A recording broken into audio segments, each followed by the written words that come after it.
Great experiences build great leaders. Great leaders build great teams. This is Building Great Sales Teams.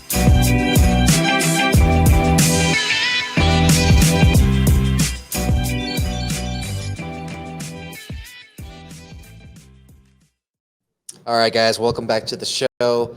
I've got a special guest all the way from the Czech Republic today, Jakub Hon. He's the CEO and co-founder of SALESDOCk, which is a sales as a service company. They define sales processes, plans, KPIs, and bonus structures, and they also assist in the CRMs, recruiting, and sales training.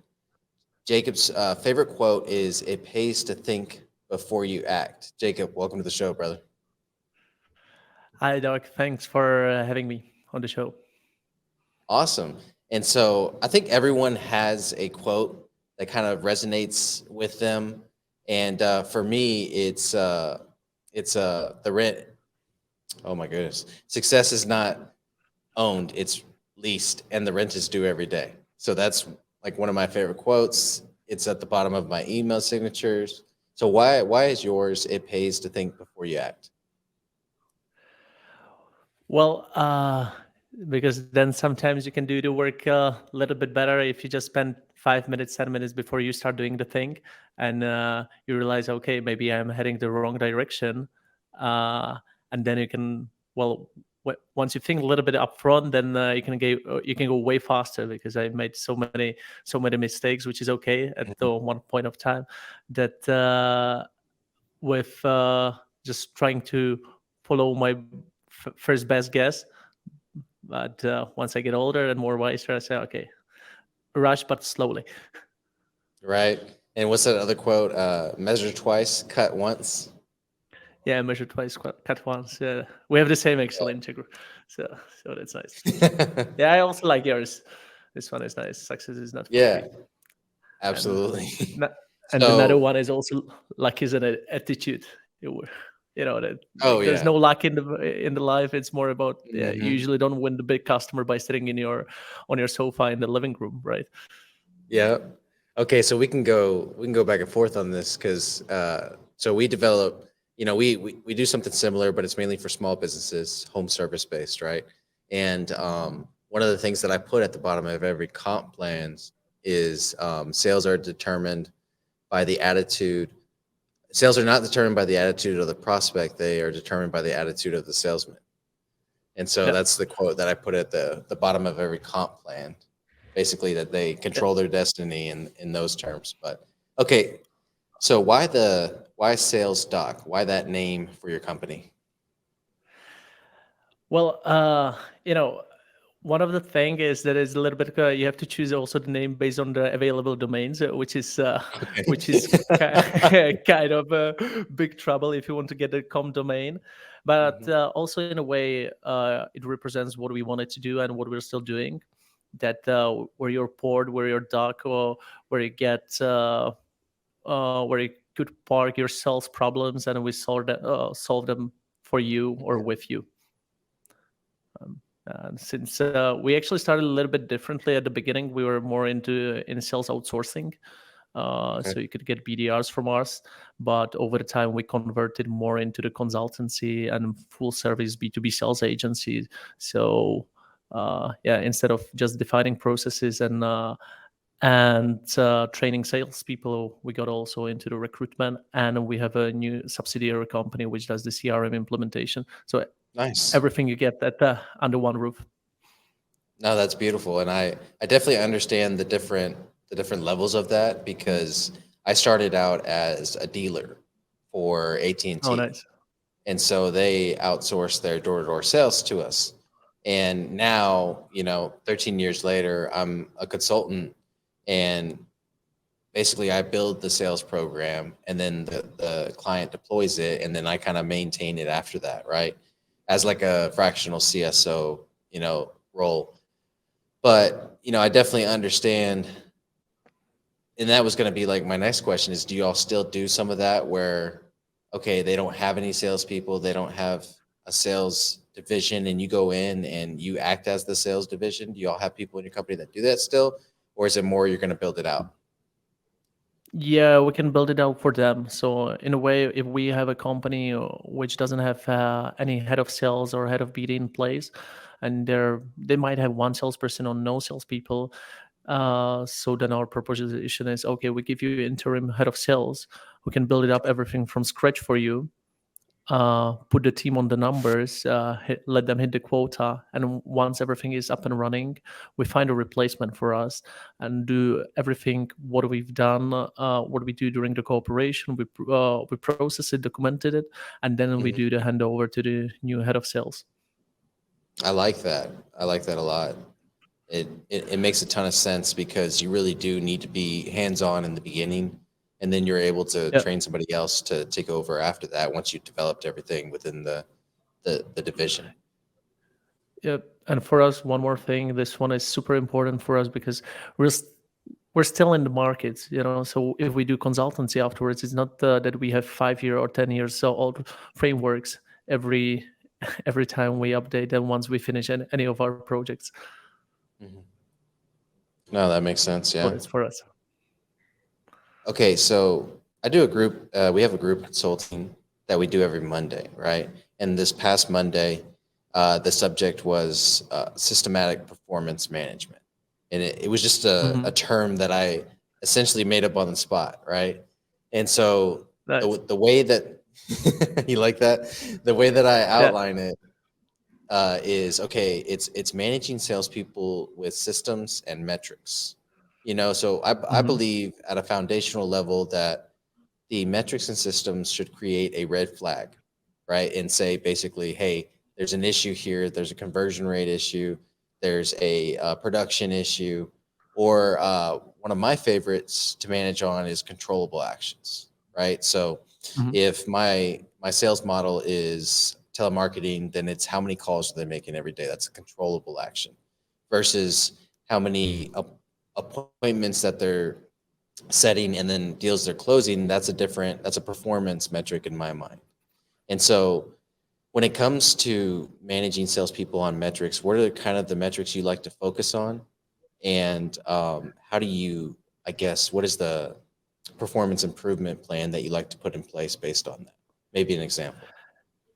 Yeah. Firstly, I think I will use your term. So Okay. should I always quote you, or do you have trademark on No, that you're already? fine.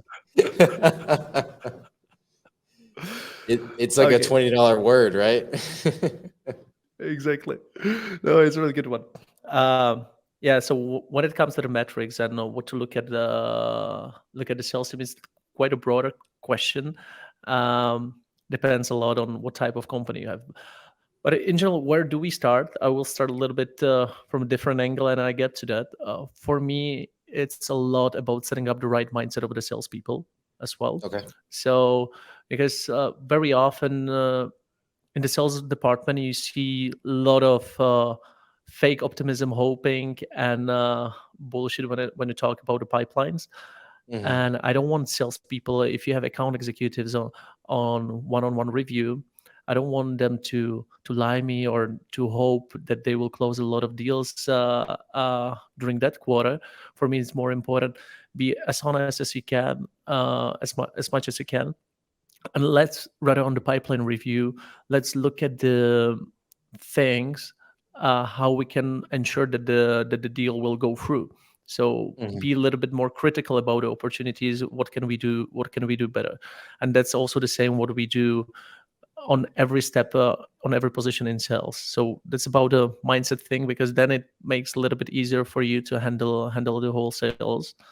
So when we look at the account executives as a position, so well, obviously the most important thing is the quota. Are they hitting it or not? Hmm. And you can have some leading indicators, how many meetings you had. Uh, well, not a, but what we look at as well is the weighted value of the pipeline, and for that you need to have clearly defined sales process.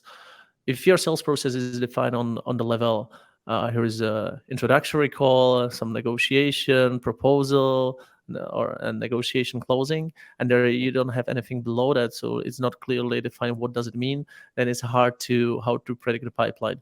So either have it either use to, you can have I don't know, Matpick score for that, so you know how to Mhm. stand with your economic buyer champion and so on.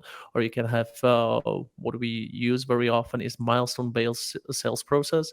So we have clearly defined, if you want to move from one stage to another stage, there are 4 milestones which you have to have completed. If you don't have them completed, you cannot move forward, and that gives Mhm. us clarity into the pipeline. And combined with the right mindset, we can talk with salespeople about how, what's the expected delivery that month and the next month, or by the end of the quarter, depending on Mhm. how long the sales cycle is.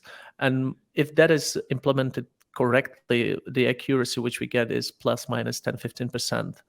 So we can expect 100K by the certain period of time, and the salespeople either deliver 900 on, or 90 or 110. Sorry. Mhm. So this is when it comes to the account executives. When it comes to BDRs, again, we primarily look at the output and the quality of the output. So usually you Okay. get the meetings or valuable conversations. If you have long sales process, then you try to also somehow say, hey, just don't schedule the meetings, but I want to have the meetings that convert, because you don't Mhm. optimize on one conversion from lead to meeting, you optimize on the whole funnel from lead to meeting to revenue, and that the customer stays with you afterwards and makes some upsell. Mhm. So there we look at, usually it's combination of how many sales qualified meetings are scheduled, and then either what is the revenue of them, or what is the pipeline value created. If you do some enterprise sales, we take 12 months, then you cannot let BDRs wait for the commission for 12 months from the closing the business. Then we usually define it on a way, 50% goes from the meetings and 50% goes from the pipeline value. We rarely put a commission on the activities that salespeople do. On the other hand, we constantly measure them, because you see, hey, this guy was not prospecting enough. So Yeah. then you can tell him in 14 days or in 3 weeks, you want to hit your quota. But how are you going to hit it if you're not prospecting? Yeah. Exactly. So this is more like a leading indicator, but we don't put bonuses on that, because then sometimes you get the false motivation that the people then Right. start just blasting around emails or doing callings and without any output, just for the sake of getting the commission. So my biggest takeaway from what you said is, and you inherently know this, being in sales for as long as we have, right? But if you have a certain amount of leads that come in, or you have a certain amount of, let's just say, cold prospecting that gets done every week, based on that initial input, you can determine the output, as long as your pipeline is measured properly and you're setting expectations of when someone can move from one stage to the next. I think Yep. that's huge, and that's incredibly important, because and I don't know if y'all deal with this overseas, but over here, it's like you said, it's a lot of people, pumping up numbers that don't really exist. One of the worst things that I see is the go high level screenshot. I don't know if you've seen this before. Like, do you know Go High Level, the CRM? No. Okay, so this is one of the most popular CRMs in the U.S., right? And HubSpot is another one, right? And Yeah. Salesforce is another one, Okay. right? Go High Level is fairly newer and up and coming, but it's very user friendly, and so a lot of Okay. small businesses are adopting it. And so, but it has this pipeline snapshot, and the pipeline shows every dollar that's in the pipeline. And so people always post these pipelines with millions of dollars in them, and about how successful they are. And it's like, well, you could Yeah. put millions of dollars in your pipeline all day. You could literally write it in there, and it doesn't mean anything. And so I That's can true. see how what you're talking about happens so much, to where they're pumping up the numbers and they're getting excited and everything, but none of it is dollars in hand. Absolutely. Yeah. At the beginning, when we were dealing primarily with European teams, I thought, oh yeah, this is what's happening in Europe. But Mm. then we started training also the US teams, and I could see exactly the same patterns, because guys, because you're more natural salespeople. but the Yeah. lack of structure and the lack Oh of yeah. honesty in the pipeline is No, still the same. it's real. I couldn't agree with you more, especially, when you get into like roofing companies and solar companies and all this other stuff. It's like they'll say, "Oh yeah, we did $1 million last month," but they're just the sales arm, so they only got 300,000 of that million. You know what I'm saying? And so the rest is in fulfillment. And so, Yeah. yeah, it's definitely an issue over here. But going back to what you said, I I did love that, right? So if they want to take that person from prospect to lead, there needs to be a minimum standard in order to do that, right? If they want to take them from lead to appointment, well, we need certain information in order to schedule the appointment. I mean, that's massive. Yep, absolutely. And one more thing, or another perspective, which I wanted to put into that.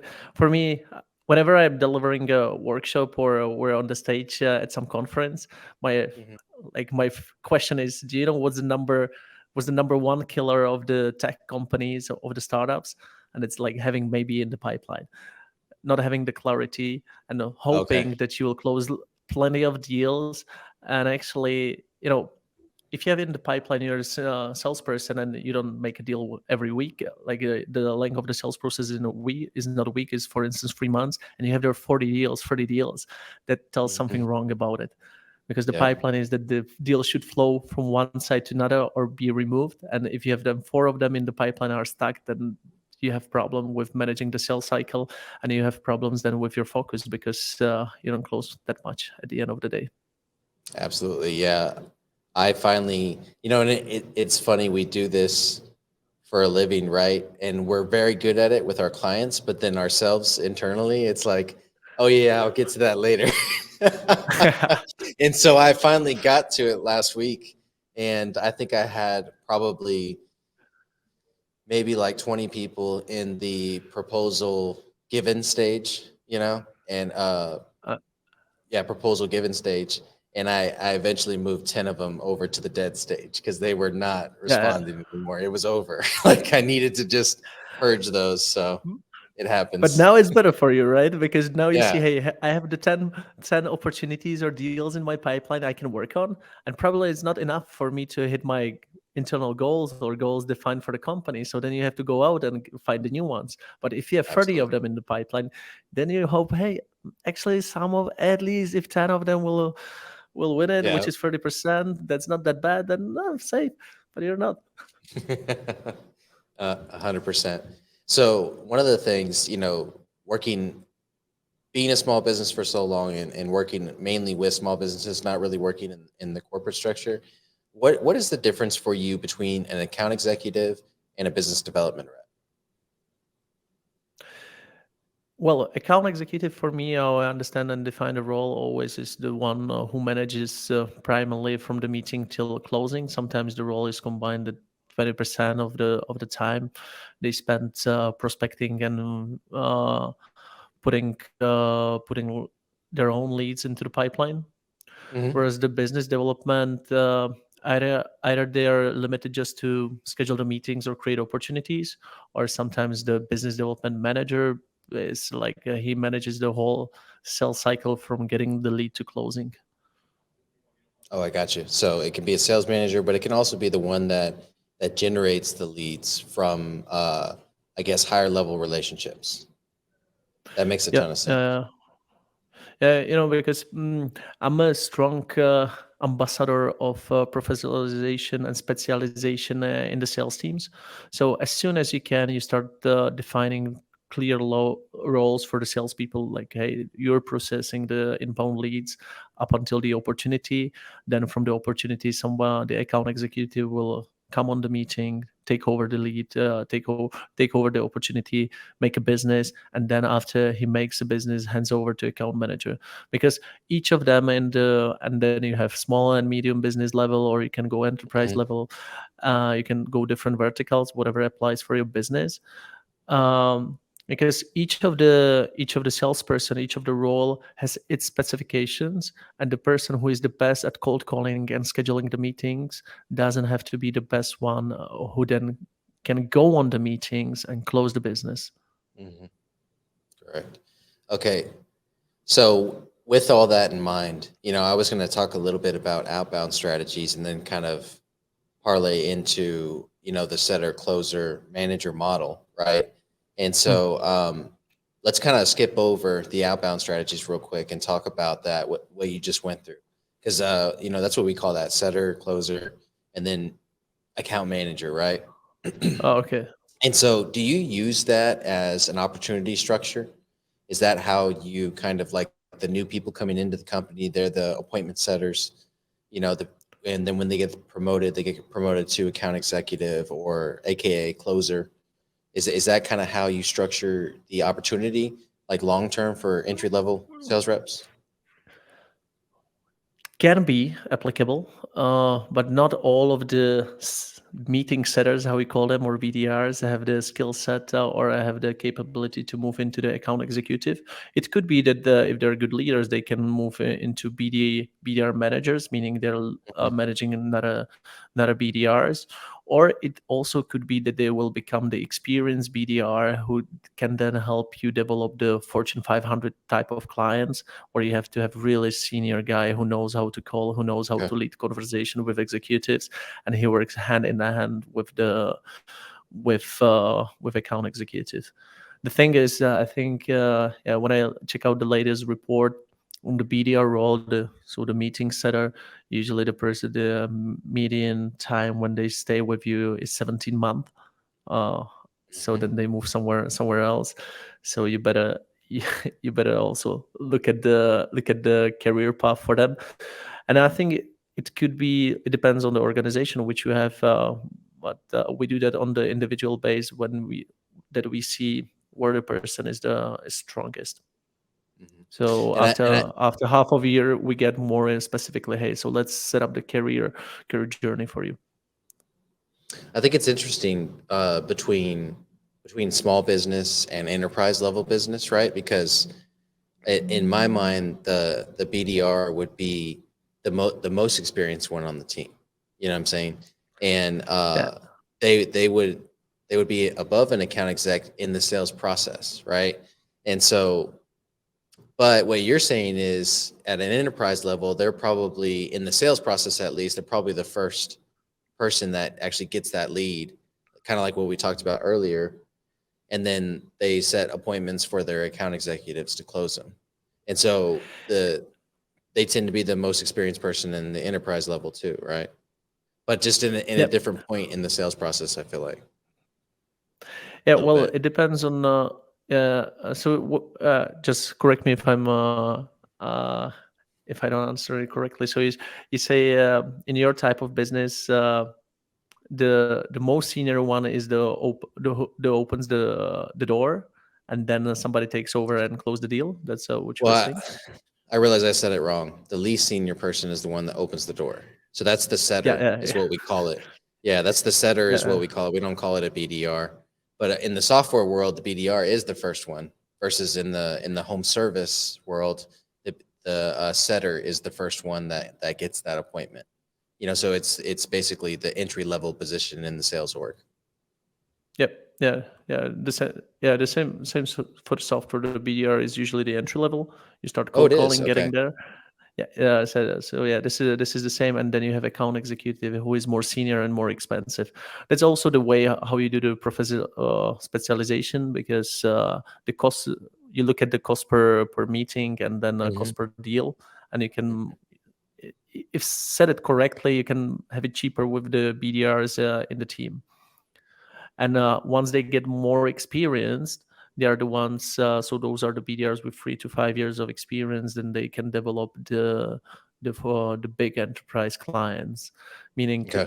still they're quite senior, but the account executive on the other hand is way more senior as well. So this is the Hmm. guy then who handles the multi-million deals in a yearly subscription. So that's Okay. and the BDR or account development representative works hand in hand with him. Okay. No, that makes a ton of sense. Okay, so I have a mentor of mine, and he owns a company called Phone Sites, and it's a U.S. based company.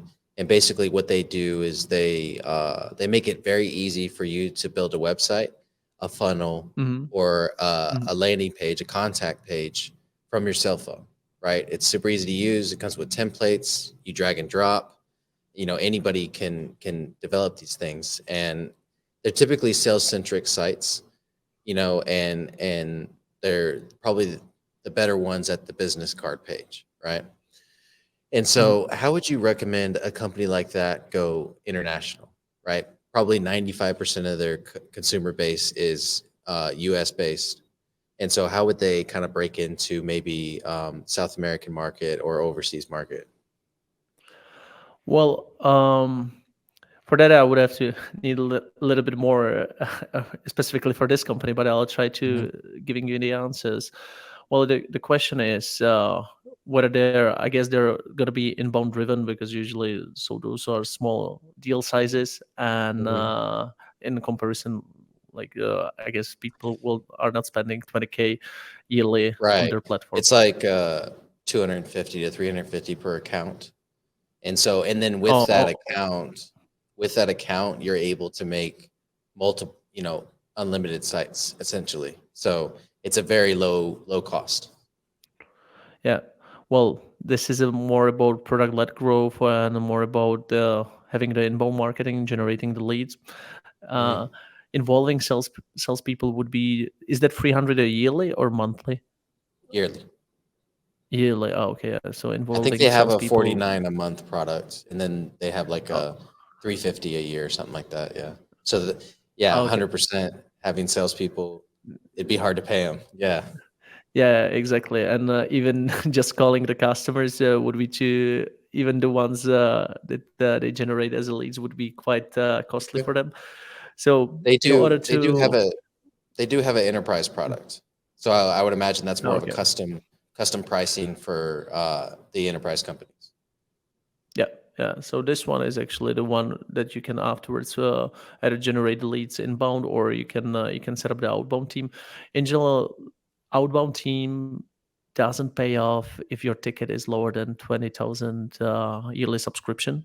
Usually, Okay. when you calculate the cost and the output which you get from the outbound team, and whatever, and then expected close rate of the business, the matter, yeah, it you will not get the positive ROI which you would like to get Okay. on that.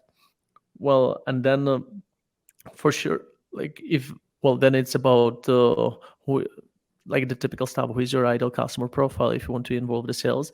Because you have to have very focused and dedicated sales team for the typical market or vertical. So if you want to go for enterprise clients in South America, you shouldn't hire a SMB salesperson in Europe. It doesn't make sense. Right. And trying to target too many then means you don't target anybody. So that would be for me defining who is the ideal customer profile. Check it out with the how is also on my side. If I want to go enterprise and I want to go to Germany, but I don't have German pre-sale, I don't have a German support, then I would rather not to go there. If I have just English speaker in my company, let's go for the Hmm. company or for the markets where I can survive with the speakers or Spanish speakers, because then you have the whole South America, or almost the whole South Hmm. America. Um, so this is also to take into the consideration what are the capabilities in the company. Very often, companies think, "Hey, I have this amazing product, so I get a expensive salesperson who seems to be like the guy who knows, and I just put him there, and it brings me the business, and the magic will happen." It doesn't work like that. Yeah. Uh, it's like if you're in Formula One, you also have Verstappen or Lewis Hamilton, but they're who are the ones riding the Formula. But then you have the whole team uh, who runs the whole business and who supports Hmm. them in order to win the race. And exactly that's the same. That's the same with the sales teams. Don't expect the magic. You have to prepare the structure for them. Right. Uh, so to answer it, I would firstly think of what are my capabilities in house, what I have already, Hmm. where I'm the strongest. Oh, another one is define the customer where I can leverage my capabilities, which I have in house, and also I can earn quite a lot of money on that, and the market is big enough. As selling to telco for $10,000 a year, it's not really good business. If you go to telco, you have Right. to sell at least for 100K, 200K. And the third one, build then for the build exactly for the vertical, for the market, for the size of the customer. You select, build the team which suits the best for that. Because I've seen Um, many companies failing. They say, okay, we do the enterprise sales, but we have the small medium business salespeople, and enterprise sales is totally different, different discipline with where you have more of the seniority. I am curious about that. And so I guess what is the enterprise? What is the prospecting and the sales cycle for an enterprise sale look like versus a small business or medium business sale? Yeah, the prospecting is not that different. Okay, well, in a way, if I have BDR, I put him on prospecting. Let's say in the small medium business, they can make 10 to 12 meetings a month, sales qualified leads. If then he does enterprise prospecting, mm, he produces something between 5 to 8, 5 to 9. So it goes a little bit lower. For sure, you need to have a little bit different. You have to personalize more in a way that you're more relevant, because your target audience is very narrow.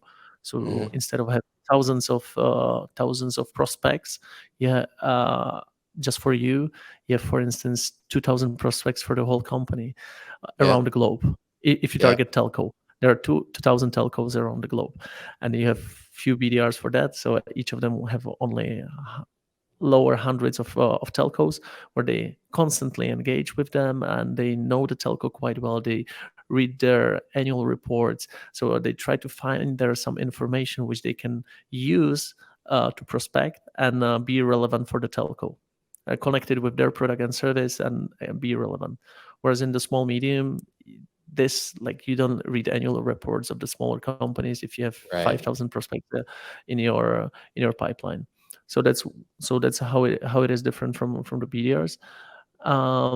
Then when it comes to the account executives, if you do small medium business, the deal is between 1 to 4 months to close it. You usually get involved with just several stakeholders, meaning from the theory perspective, you should get involved with 5 or 7 stakeholders on that deal size, on that type of customer. But usually salespeople get with 1 or 2, because there's one person who decides about everything and buys some solution that they will use, or you can. So at the enterprise level, it's going to a vote, and that's why you're doing that. Okay. Yeah, that makes a lot of sense. And in enterprise level, you don't close the business on the second or third meeting. You, on average, have, I don't know, 12, 13 meetings within 6 to 12 months. All of them, on each of them, you have to be very well prepared, because your counterpart is very professional. And if you fail it, then there's not a salesperson from the competition who is like top-notch salesperson. More of that, you have to be very well aware of your sales process, because if you aren't, and if you don't have it mapped, then you get easily lost. The sales process takes 12 months. Not a thing which salespeople tend to forget is to involve and work proactively with the stakeholders, because you have to build their several champions. You have to, if you don't have champions inside of the company who sells on your behalf in enterprise, once you're not in the company, majority of the business happens where you're not there. So they have those internal discussions, and you have to have the ambassadors who have the power, who have the influence, and who have the also personal interest on having you on board. By personal interest, I don't mean bribes. By personal interest, I mean that they get benefit from your solution. And if you don't have them, you don't make this business. Then you have to also involve with the decision makers and talk to them. And then the question is, how can I get to the CEO of that biggest company, or how can I talk to that broker? And if I get to him, I shouldn't invite him for the demo or product demo, which also happen very often, and that's why it fails. So it's a little bit different discipline. And then also I mentioned the stakeholders. So you say, I don't have champion, or I have 2 and I should get another 2. So how can I get them? How can I build them? Who should be that person? And those all the questions. There's somebody who doesn't like us, so how can prefers competition? How can we neutralize the competition in the deal size? And Hmm. how can we talk to all of them, which are included in the sales process? Because if we don't talk to them, we talk only two of them or three of them, then there might be the competition from the other side talking to the rest. And although we win those two, we lost the remaining 10. So at the end of the day, we lose the deal. Yep. Man, So it is you're winning, like it's political. It's very political, is what I'm yeah, realizing. it is. Crazy. Yeah, it is. It is. It is. It It's a requires whole yeah nother level. requires lot of patience and a lot of thinking in that.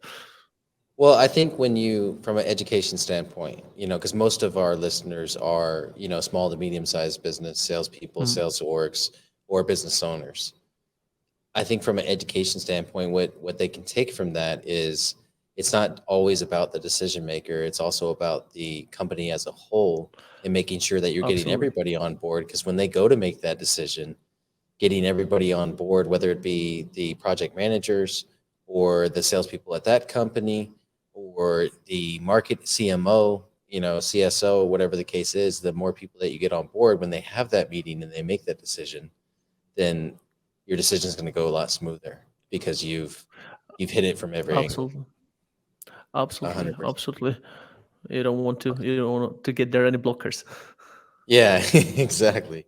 Okay, so sales doc, what's next for you guys? What are you guys working on right now? What's in the pipeline? Is there certain areas that you're after, or what's next for you guys? Yeah, well, we're on the path to become the leading European sales consultancy. So we Nice. just started recruiting our partners for international markets. Hmm. Um, yeah, and we're also we last year we released a new service which was talent acquisition for the salespeople.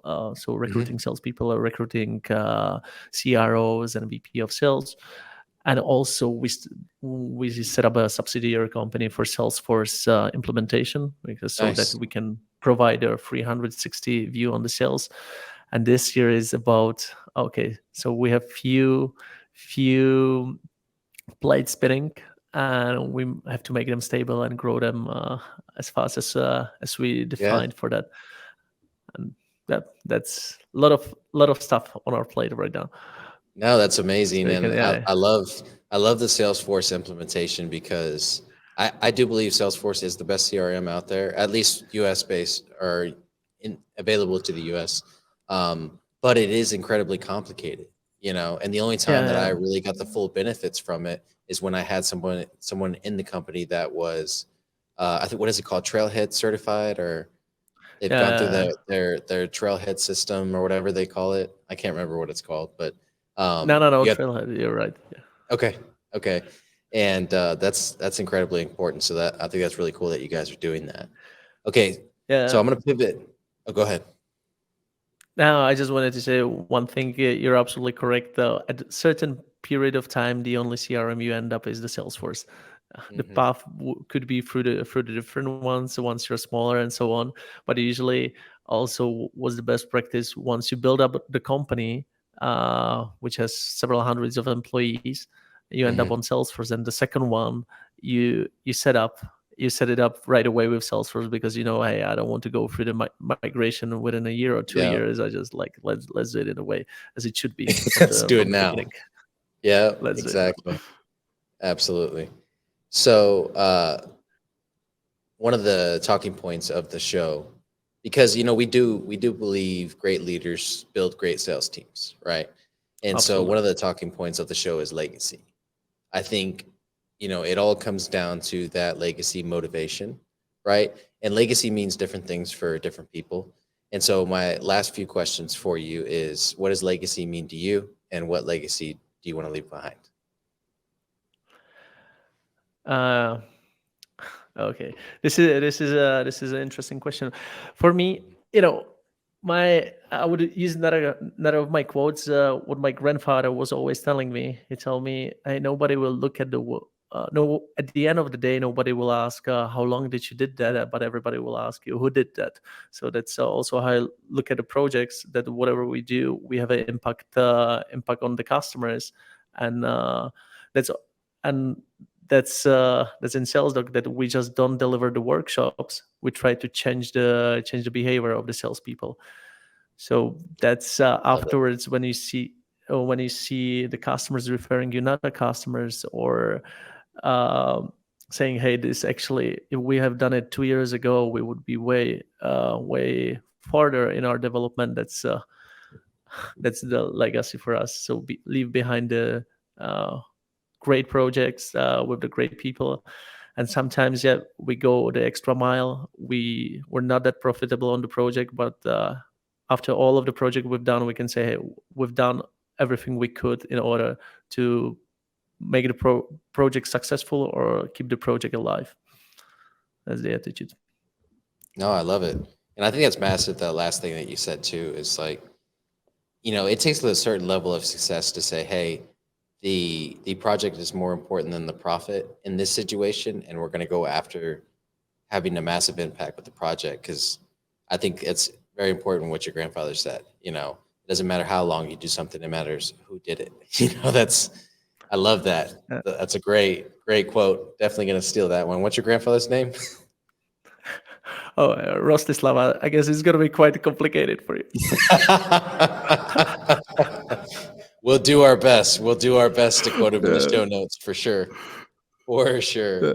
All right, brother. Well, we're going to post all your links in the show notes. So if anybody is interested in SalesDocks or just in following you and learning from you or following your podcast, then they can do that.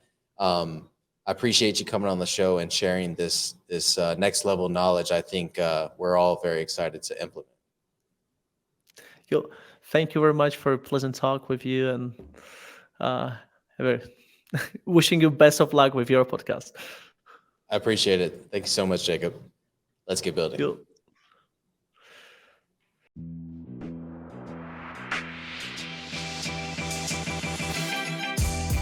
Thank you for tuning into this episode of Building Great Sales Teams. We appreciate it. Be sure to execute on everything that you just heard, and let's get building. Before we sign off, we'd like to invite you to join our Brickyard community. Head on over to jointhebrickyard.com. Again, that's jointhebrickyard.com, or click the link in the description to find out more.